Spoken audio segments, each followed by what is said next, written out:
아멘. 네, 오늘은 노트북 없이 올라왔어요. 파일을 마무리를 하고 PPT는 보내놓고 나서 예배 오기 전에 열어봤더니 저장이 안 됐어요. 그래서 이거 참 이 손가락이 어떻게 뭐가 잘못됐나, 아니면 구글 드라이브가 뭘 잘못했나, 뭐 탓해도 소용없습니다. 자, 상관없이 제가 준비한 설교니까 여러분 오늘 얼굴을 열심히 보면서 전할 수 있도록 하겠습니다. 지난주는 대전을 오랜만에 다녀왔고요. 제가 뭐 2021년도 4월쯤에 한번 갔었나 그랬던 것 같아요.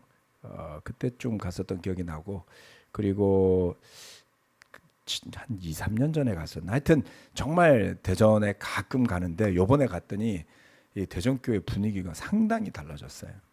네, 그래서 부산에서도 오시는 분도 있고, 뭐 대구에서 오시는 분도 있고, 뭐 온라인으로 들어오시는 분도 있고, 막 여기저기 뭐 하여튼 박정 목사님 참 헌신적으로 지난 한 3년간에 걸쳐가지고 수많은 사람들이 헌신적으로 기쁘게 제자로 살 수 있도록 이렇게 말씀으로 많이 봉사하신 것 같아서 참 보람되게 다녀왔습니다. 또 대전에 있는 형제자매들도 굉장히 밝게 잘 맞아주고, 또 점심 때는 홍어 또 이렇게 한 형제가 음식에 끼워서 이렇게 주문해서 내주기도 하고, 또 한 형제가 수제비였나요? 아무튼 또 시키기도 하고, 그래서 정말 풍성하게 잘 먹고 잘 교제하고 그리고 돌아왔습니다. 아주 정말 흐뭇한 수고와 헌신이 아깝지 않은 그런 시간이었던 것 같습니다. 최근에 제가 이제 주중에는 믿음에 대해서, 주일날은 은혜에 대해서 이렇게 투 트랙으로 설교를 쭉 하고 있거든요. 언제까지 할 생각이냐면 6월 말까지만 하고요. 그다음에 이제 7월 달 들어서는 이제 또 다른 우리 목사님들도 좀 설교하시고, 한동안 고생하셨으니까 좀 한 달 동안은 좀 쭉 하라고요? 미천 떨어질 것 같은데. 아무튼 제가 없는 2달 동안 너무 수고들을 하셔가지고 한 달은 풀로 서비스를 할 예정입니다.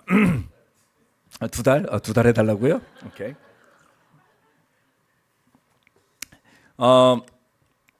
뭐 저도 여러 가지 생각은 있는데, 교회 필요 또는 형제자매들의 뭐 목소리 이런 것들을 경청해 가면서 거기에 맞춰서 또 제가 할 수 있는 것들을 같이 준비하고 그럴 생각입니다. 요즘은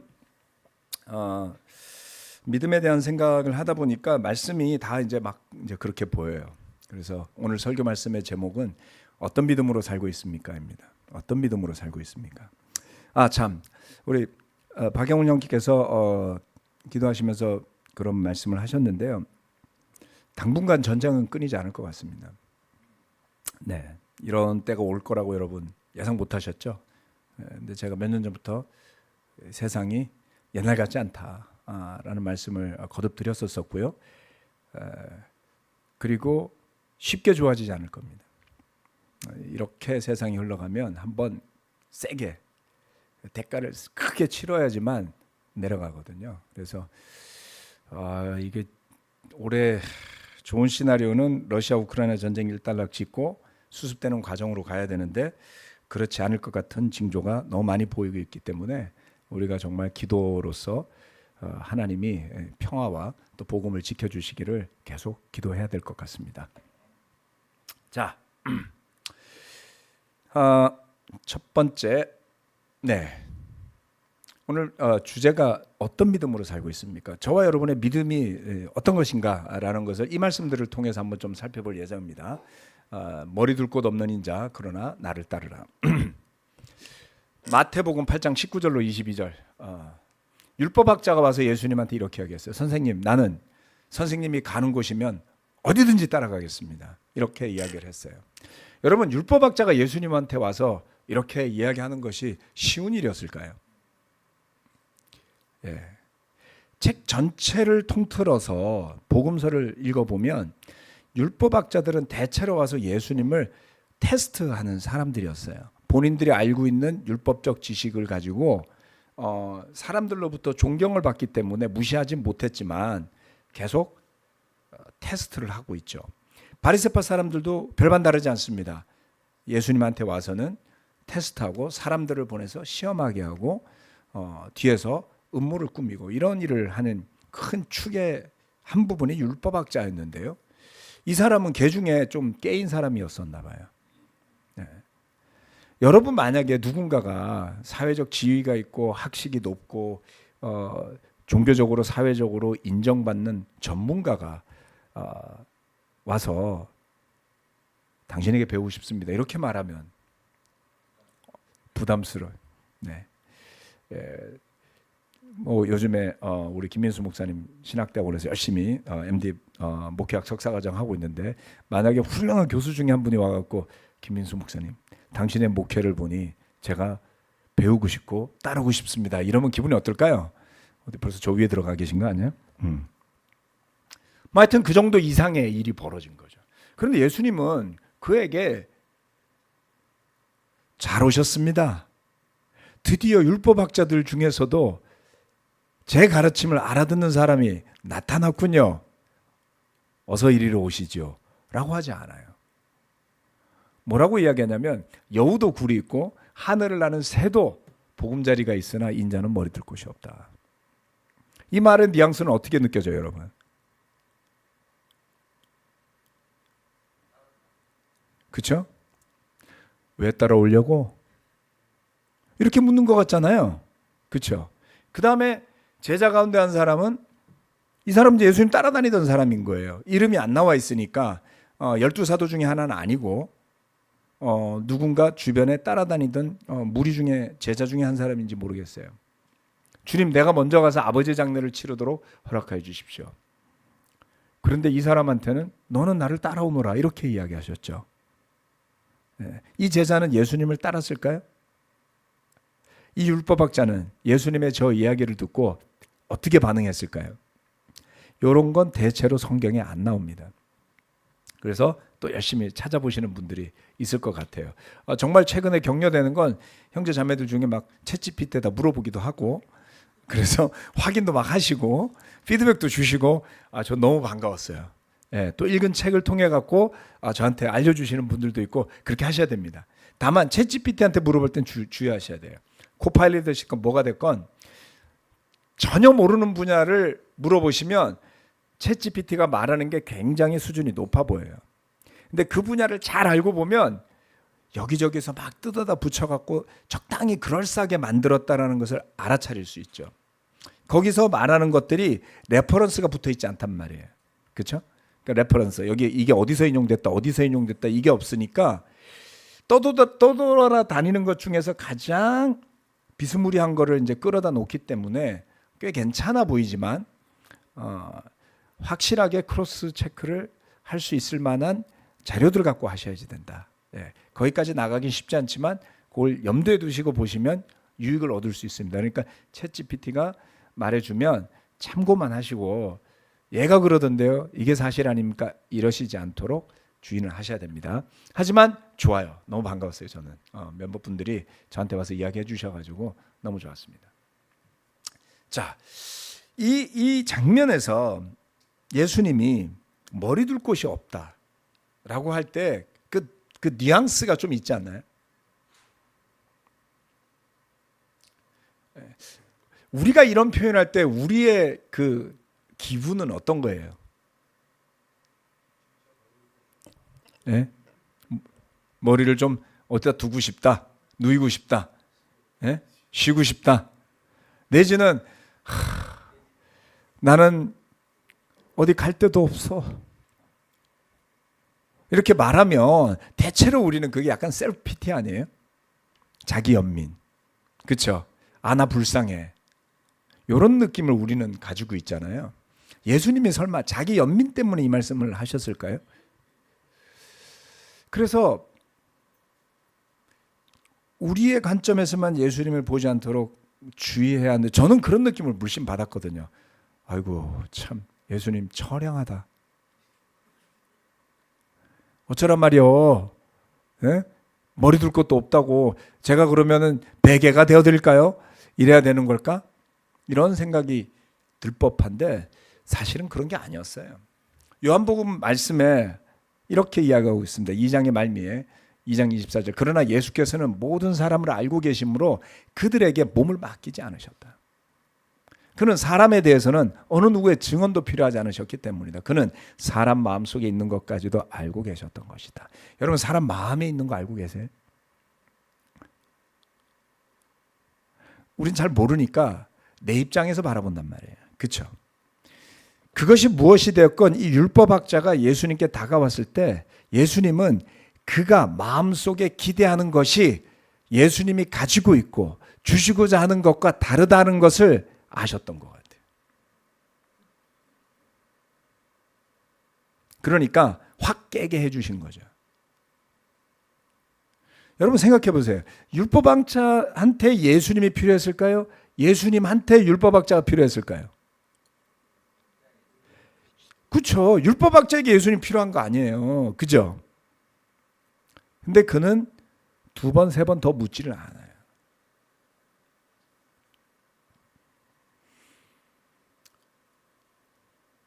우리는 다른 사람의 마음을 알고 싶어 하죠. 뭐 때문일까요?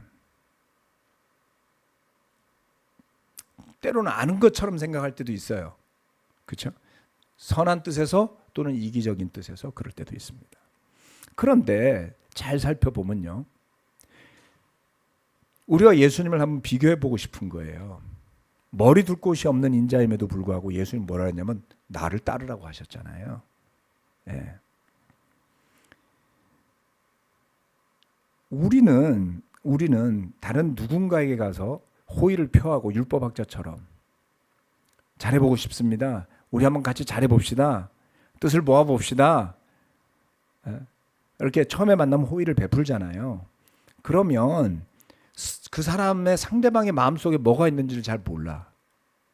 그렇죠? 모르는 상태에서 내가 생각할 때 좋은 게 있을 거라고 생각하니까 호의를 베푸는 거잖아요. 서로 호의를 베푸면서 기대가 자랍니다. 네, 이럴 거야. 저 형제는 이럴 거야. 저 자매는 이럴 거야. 근데 시간이 가다 보니까 나 혼자 김칫국을 마시고 있었던 거예요. 그런 걸 깨닫게 되는 순간이 딱 왔을 때 우리 반응은 어떨까요? 네? 실망하죠. 상처 입죠. 왜 내 기대랑 다르지?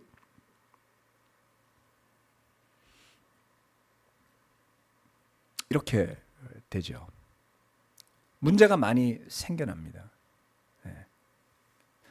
배워야 될 점이 여기에 있기 때문에 제가 이렇게 말씀드리는 거예요. 예수님을 쫓아가는데 여러분과 제가 기대하는 것과 주님이 주려고 하는 게 다르면 어떡합니까? 제자로 살면서 왜 실망하죠? 나 헌신했는데, 나 열심히 살았는데 주님한테 여러분이 필요할까요? 여러분한테 주님이 필요할까요? 내가 주님이 필요한데 왜 나 열심히 살았거든요. 나 헌신했거든. 나 이랬거든요. 이거 왜 하냐고요. 율법학자처럼. 저는 어디를 가든지 주님을 따르겠습니다. 이래놓고 왜 그냥 가냐고요. 예수님이 이 말 한마디에 머리 둘 곳 없다 그래서 뭐가 문제냐고요. 혹시 율법학자는 이 예수님이 곧 왕이 될 것을 느껴서 메시아로 오신 것이 틀림없을 것 같으니까 그가 왕궁에 입성할 때 자기 자신도 왕의 율법학자가 되고 싶었던 거 아닐까요? 정치인들 그러잖아요. 우리는 사실 뭐 정치인이 아니니까 뭐 대선이 되건 총선이 되건 상관이 없는데 될 것 같은 사람 주변에는 마구마구 돈도 모이고 사람도 모이잖아요. 왜요? 당신이 그 자리에 가면 장관직을 주시오. 예. 국회의원직을 주시오. 이런 것 때문에 나라가 발전을 안 하는 겁니다. 예. 몰려들죠. 율법학자가 그랬는데 만약에 그랬다면 예수님의 대답은 그래, 끝까지 나를 따르거나 너에게 반드시 그 믿음에 대한 보상이 있을 것이다. 이렇게 얘기를 안 했단 말이에요. 지난 시간에 제가 뭐라 했어요? 베드로한테 예수님이 100배, 이 생에서 100배, 오는 세상이 영생, 이렇게 이야기했잖아요. 너무 다르지 않아요? 아, 뭐야, 차별하시는 거예요? 속에 뭐가 있냐고요.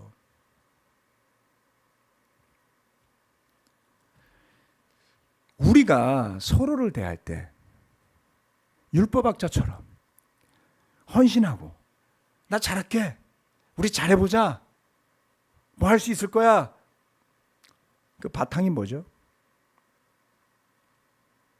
나의 기대와 욕심, 내 마음에 흡족하고 내 필요가 채워지고, 혹시 그런 것을 기대했다면 그게 안 되는 순간 상처받죠? 실망하죠? 배신감 느끼죠? 예수님처럼 우리는 할 수 없을까요? 기대하는 게 없는 관계, 그럼에도 불구하고 최선을 다하는 관계. 좀 이상적인 이야기였습니다. 믿음, 그 믿음이 예수님을 향한 믿음이라면 그렇게 될 수 있어요. 우리 서로가 서로에게 지나친 기대와 때로는 욕심을 가지면서 그것이 채워지지 않을 때 무너지고 허탈해하고 뒤돌아서서 가게 되는 그런 마음이 들었던 적이 있고, 심지어는 그것을 표현도 못하면서 혼자 끙끙 앓은 적이 있다면 여러분 이 부분을 좀 깊게 생각해 보시기를 부탁드립니다. 그게 길어지고 그게 많아지면 믿음은 무너집니다. 율법학자는 큰 결심을 하고 와서 예수님한테 이야기를 던졌을 것 같아요. 그리고 실상이 나타났을 때 그는 깨달았어야 됩니다. 그럼에도 불구하고 따라갈 것인지.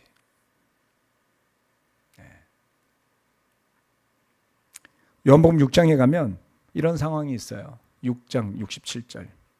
예수께서 12 제자에게 물으셨다. 너희까지도 떠나가려나 하느냐. 제가 제일 짠하게 느끼는 그 예수님의 순간은 십자가보다 저는 여기였어요. 수많은 사람들이 막 떠나가는데 예수님이 12 제자를 보면서 물었어요. 너희까지도 떠나가려 하느냐. 이거 좀 짠하지 않아요? 해필이면 지금 저 사람들이 떠나갔는데 니들까지도? 이런 느낌이잖아요. 근데 베드로의 대답이 어땠습니까? 시몬 베드로가 대답하는데, 그럼 베드로한테 왜 예수님이 100배 주겠다고 했는지 아셔야지 돼요. 네. 왕이 됐을 때 한 자리 차지하겠다는 마음으로 100배 받겠다고 했다면 베드로는 거기까지 못 갔을 겁니다. 이 대답을 살펴보세요. 주님, 우리가 누구에게로 가겠습니까? 선생님에게는 영생의 말씀이 있습니다. 우리는 선생님이 하나님의 거룩한 분이심을 믿고 또 알았습니다. 어때요? 베드로가 예수님을 따라가는 이유가 너무 클리어하지 않습니까? 여러분, 무엇을 기대하고 제자가 되었습니까? 무엇을 기대하고 서울 그리스도의 교회에 오셨습니까? 나의 기대가 충족되지 않았던 때, 관계에 대한 나의 기대가 잘 되지 않았던 순간들, 심지어는 삶의 고난 속에서 나의 생각대로 되지 않는 순간에 우리는 예수님에게 뭐라고 답변할 수 있을까요? 가깝고 친했고 좋았던 관계들이 허물어지는 그러한 경험을 하는 순간에 우리 고백은 뭐가 돼야 되겠습니까? 베드로가 그것을 보여주었죠. 네. 영생의 말씀이 있습니다. 베드로의 포커스는 예수님이 그동안 하셨던 말씀들 안에 있는 진리였어요. 요한복음 6장은 어려운 이야기를 하셨어요. 뭐 내가 빵이다, 뭐 나를 먹어라, 뭐 이런 이야기를 하니까 사람들이 정신이 아득해진 거예요. 그래서 열심히 예수님을 따라오던 사람들이 떠나가 버렸다고요. 그러나 베드로는 핵심을 알고 있었고 그것을 믿었습니다. 더 나아가서 하나님의 거룩한 분, 하나님이 보내신 하나님의 아들이심을 믿었던 거예요. 핵심을 명확하게 믿고 또 알고 있었기 때문에 머리 둘 곳 없는 예수님을 계속 따라다니고 있었던 거죠. 머리 둘 곳 없는 예수님, 그를 따르시겠습니까? 두 번째, 제자들의 작은 믿음을 꾸짖으시다입니다.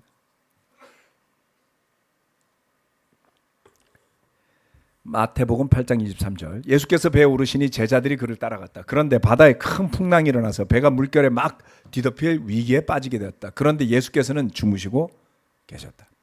제자들이 다가가서 예수를 깨우고서 말하였다. 주님, 살려주십시오. 우리가 죽게 되었습니다. 예수께서 그들에게 왜들 무서워하느냐, 믿음이 적은 사람들아 하고 말씀하시고 나서 일어나 바람과 바다를 꾸짖으시니 바다가 아주 잔잔해졌다. 사람들은 놀라서 말하였다. 이분이 누구이기에 바람과 바다까지도 그에게 복종하는가. 바다 이야기, 갈릴리 이야기, 네, 계속 나오죠. 자, 여기서 예수님이 놀랐어요. 무엇에? 제자들의 적은 믿음을 보며 꾸짖으셨죠. 왜들 무서워하느냐, 믿음이 적은 사람들아. 자, 그 말씀 좀 볼까요? 빨간색으로 적어놨어요. 믿음이 적은 사람들아. 예? Why are you afraid, you of little faith? 이렇게 얘기했어요. 영어로는. 멋지다. 그런데 헬라어로 보면 문장이 세 단어밖에 없어요. 네 단어군요. 하나, 둘, 셋, 네 단어. 티 데일로이 에스테, 그 다음에 올리고 피스토이라고 되어 있습니다. 올리고 피스토이. 예, 요거 이제 제가 여러분 읽기 쉽게 하려고, 근데 잘 안 보이려나? 예, 요것도 좀 읽으려고 하시면 좀 읽으실 수 있어요. 이제 좀 도전해 보시는 분들 아마 생겨났을지도 모르겠어요. T자잖아요. 델타는 D고. 예? 도전하고 싶지 않아요? 하지 마세요. 그 용기를 저는 존중합니다. 예, 그래도 머리 둘 곳 없는 예수를 우리는 따라갈 거죠? 떳떳하게 이야기하시네. 하지 마세요. 괜찮아요. 예. 그래서 제가 영어로 써놨어요. 혹시 관심 있는 분들 한번 보시라고. 이거 이렇게 그냥 읽으면 돼요. 티 데일로이 에스테 올리고 피스토이. 자, 올리고 피스토이는 뭐냐면 올리고 플러스 피스토이, 피스티스, 믿음이라는 단어예요. 올리고 넣어서 많이 들어보지 않았어요? 이게 믿음이 적은이란 뜻이거든요. 예, 올리고당이에요. 여러분 잘 아시는. 올리고당이 여기서 온 거예요, 여러분. 이래서 헬라어를 알아야 된다니까. 사람들이 막 어디다가 갖다 쓰는지 막 대충 갖다 쓰면 멋들어진 줄 알고 막 상표에다 붙이는데 그거 헬라어예요. 올리고당. 당이 적다. 뭐냐? 단당류, 이당류, 다당류 들어보셨죠? 예? 포도당, 단당 먹으면 바로 흡수됨. 예. 이당, 설탕. 예. 설탕도 빨리 흡수됨. 그래서 올리고당은 뭐예요? 다당류. 그래서 단데도 불구하고 단맛이 나는데 흡수가 느리다. 왜? 소화하면서 끊어야 되니까. 그래서 다당류를 먹으면 저기 뭐죠? 혈당이 천천히 올라간다. 많이 먹으면 소용없다. 올리고당도 많이 먹으면 메갈레당, 큰 당이 되는 거예요. 이렇게? 메갈로스가 크다는 뜻입니다. 자, 그래서 올리고 피스토이는 올리고당 같은 믿음이에요. 네? 적은 믿음이에요. 이건 이제 안 잊어버리시겠죠? 올리고당 다 쓰시잖아요, 집에서. 그렇죠? 요즘 다 적어 쓰죠? 볼 때마다. 근데 제가 찾아보니까 사진, 백설, 제가 이거 뭐 특별히 프로모션 하는 건 아니에요.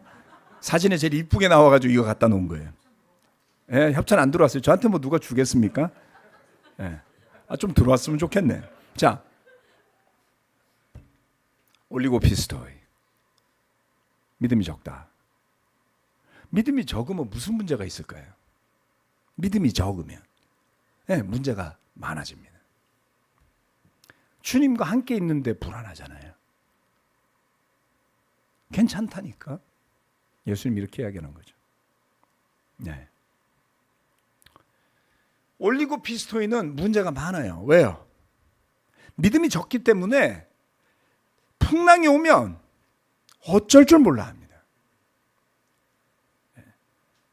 바람과 풍랑, 고난과 시련과 역경이 닥치거나 도전이 오거나 실패하거나 우울해지거나 외로워지거나 어쩔 줄 몰라 합니다. 뭐 때문일까요? 올리고 피스토이 때문이죠. 예수님의 능력을 체험하고 기적을 봤던 제자들도 믿음이 그 정도는 없었어요. 설마 바다에서 빠져 죽게 됐는데 겁을 날 사람이 어디 있습니까, 여러분? 풍랑이 있는 곳에서 배 타보셨습니까? 안 해보셨죠? 예, 저는 풍랑은 아니는데 바람이 많이 부는데 헬리콥터는 타봤어요. 떨어질까 겁나더라고요. 예, 꽉 붙잡고 있어요. 소용없어요. 헬리콥터 떨어지면 다 죽는 건데 꽉 붙잡는다고 살아나거나 이런 거 아니거든. 더 무서운 건 헬리콥터 타는 사람한테는 낙하산을 안 줘요. 네, 그래서 물어봤어요. 이거 고장나면 어떡하려고 그랬더니 헬리콥터는 고장나면 이게 이렇게 프로펠러가 위에서 돌면서 내려가니까 비상착륙할 수 있습니다. 웬걸 떨어져 죽던데요. 꽉 붙잡고. 네, 정말 군대에서 제일 싫은 게 헬리콥터 타는 거예요. 그런데 저 바다에서 풍랑의 속에 배 타고 있으면 얼마나 더 겁이 나겠습니까? 아, 예수님 잔인하네. 아, 걱정 마, 걱정 마. 내 이해해. 공감해. 풍랑이 이렇게 치니까 당연히 겁나지. 내가 조용하게 해줄게. 우린 좀 그런 느낌 아니에요? 예수님 너무한 거 아니야? 이 풍랑을 보고 겁도 내지 말라고? 자기만 겁 안 나면 다야? 아니, 예수님이 이걸 믿음의 문제라 그랬어요. 제자들이 그 순간을 잊을 수가 없었을 거예요. 갈릴리 바다를 도대체 몇 번 왔다 갔다 했고 해마다 몇 대의 배가 빠지고 해마다 몇 사람이 빠져 죽는지 알면 쉽게 마음 편하게 있을 수 없었겠죠. 그런데 예수님은 올리고 피스토이라고 그랬어요. 그런데 잘 생각해 봅시다. 우리가 제자로 살면서 흔들리고 어려워지고 갈등과 고민이 깊어질 때는 믿음이 충만하던 때였던가요? 아닐 겁니다.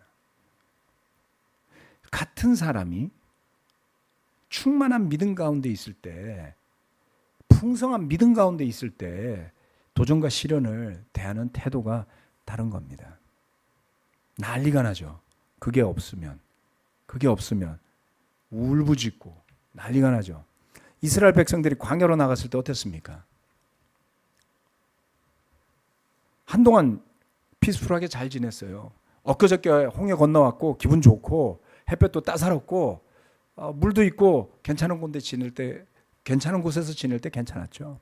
시간이 흘렀어요. 물이 없는 곳으로 갔어요. 예, 배가 좀 고파졌어요. 모세를 죽이려고 들죠. 우리를 끌고 나와서 다 죽이려고 하는 거냐.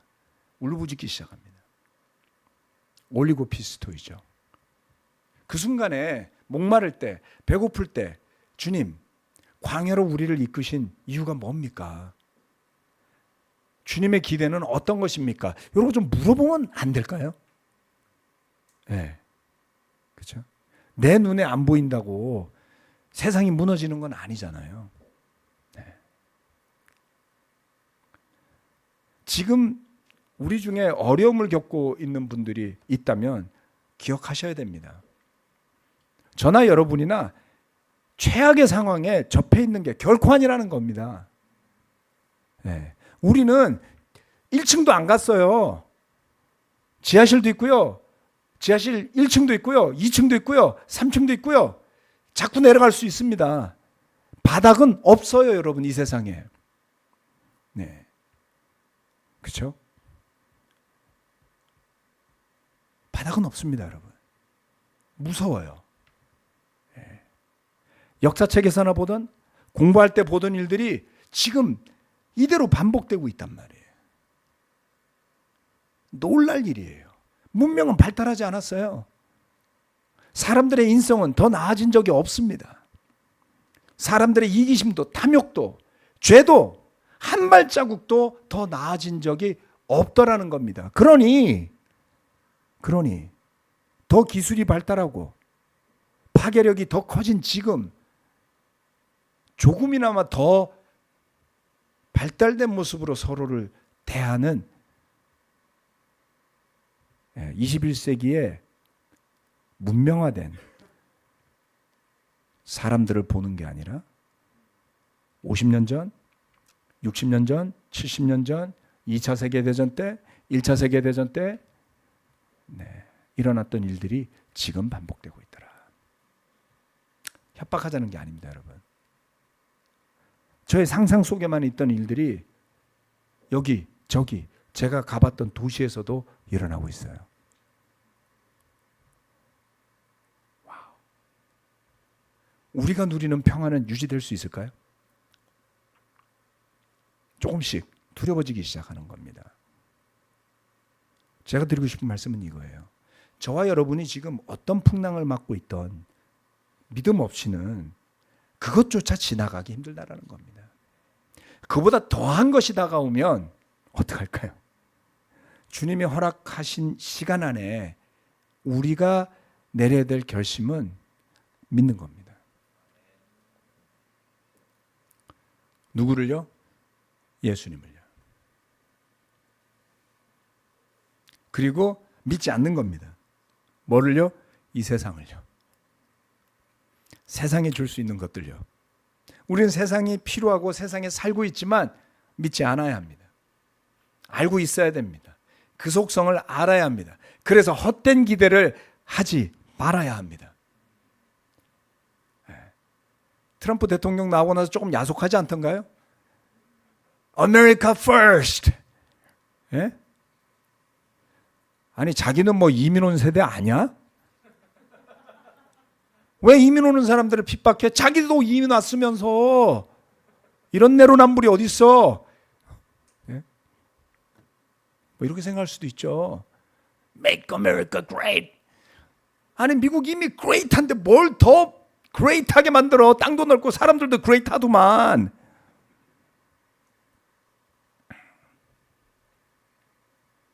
알 수 없는 시대가 왔어요. 예.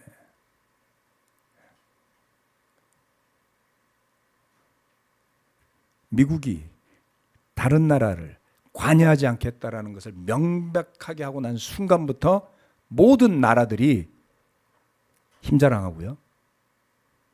할 수만 있으면 옆 나라 두드려 패서 뺏을 거 뺏고 미국 관여 안 하죠. 네. 더 좋아질까요? 더 나빠질까요? 하나님의 손에 달렸습니다, 여러분. 그래서 우리는 오늘 우리에게 허락된 모든 것을 감사할 수 있어야 합니다. 하나님 안에서, 믿음 안에서, 그리고 앞으로 어떤 풍랑이 온다 할지라도 이 믿음만큼은 세상에 기대할 것은 없지만 예수님을 향한 믿음, 우리에게는 예수님이 필요하기 때문이죠. 머리 둘 곳 없다고 하신 주님, 이 세상에 머리 둘 곳이 없으셨던 거예요. 그러나 아버지의 집에는 집이 많다고 그랬어요. 있을 곳을 마련하겠다고 하셨어요. 저와 여러분이 정말 머리를 내려놓고 쉴 수 있는 곳은 따로 있다는 겁니다. 그래서 머리 둘 곳 없던 예수님을 따라가는 것이 우리의 믿음이 되어야만 합니다. 마지막입니다. 마태복음 25장 32절. 그는 모든 민족을 그의 앞에 불러 모아 목자가 양과 염소를 가르듯이 그들을 갈라서 양은 그의 오른쪽에 염소는 그의 왼쪽에 세울 것이다. 그때 임금은 자기 오른쪽에 있는 사람들에게 말하기를 내 아버지께 복을 받은 사람들아 와서 창세 때로부터 너희를 위하여 준비한 이 나라를 차지하여라. 그때 임금은 왼쪽에 있는 사람에게도 말할 것이다. 저주받은 자들아 내게서 떠나라. 떠나서 악마와 그 졸개들을 가두려고 준비한 영원한 불 속으로 들어가라.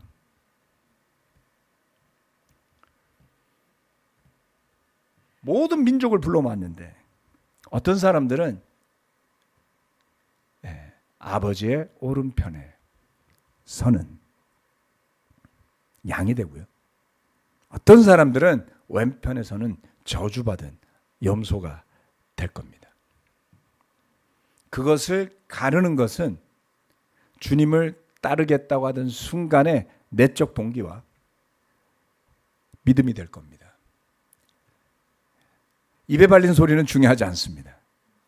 율법학자의 이야기는 대단했어요. 그의 지혜에 비춰봤어도 그렇습니다. 그리고 가서 아버지를 장례 치르고 돌아오겠다는 제자의 변명도 그럴싸해 보였어요. 그러나 베드로의 고백과는 비교되지 않았습니다. 누군가는 양이 되고 누군가는 염소가 될 겁니다. 저의 기도는 사랑하는 모든 형제 자매들이 세상의 풍파에 휘둘릴 때 아우성 치는 게 아니라 주님을 굳게 붙잡고 그 풍랑 속에서도 살아남을 수 있는 믿음의 사람들이 되시길 바랍니다. 세상에 머리 둘 곳이 없다는 것을 알고 갑시다.